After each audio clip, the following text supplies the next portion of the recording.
মোরগ মুরগিরে যদি আপনি ডাক দেন, আসার পর যদি আপনি ধান না দেন, গম না দেন, হাসির বিষয় না, যদি না দেন আপনি মিথ্যাবাদী। আবু দাউদ শরীফের 4991 নম্বর হাদিসের বর্ণনা, আব্দুল্লাহ ইবনে আমির রাদিয়াল্লাহু তাআলা আনহুর বর্ণনা, দাআতনি রাসূলুল্লাহ, দাআতনি উম্মি ওয়া রাসূলুল্লাহি ফি বাইতিনা। আমার আম্মা আমাকে ডাক দিলেন, নবী ওই সময় আমাদের বাসায় ছিলেন। আম্মা আমাকে ডাক দিয়ে বললেন, হা তাআলহা হুনা, বাবা এদিকে আসো, তোমারে আমি কিছু দিমু। দেখেন হাদিসের, আব্বু এদিকে আসো, তোমারে আমি কিছু দিমু। আল্লাহর নবী আম্মাকে বললেন, এই তুমি তারে কি দিতে চাও?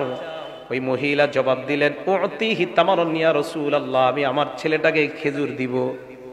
নবীজি বললেন, আসলে খেজুর দিবা তো? জি হুজুর। নবী এবার কি বললেন দেখেন, স্বর্ণাক্ষরে লিখে রাখবেন, সবাই নিজের বিবিদেরকেও গিয়ে বলবেন এই কথাটা, আমা ইন্নাকি লাউলাম তুতিহি শাইআ, তুমি তোমার সন্তানকে ডাকার পর যদি তুমি কিছু না দিতা, কুতিবাত আলাইকি কাযিবা, তোমার নামে আল্লাহর খাতায় একটা মিথ্যা লেখা হয়ে যেত। সত্যি করে বলেন তো, এই অপরাধটা আমাদের দ্বারা হয় না?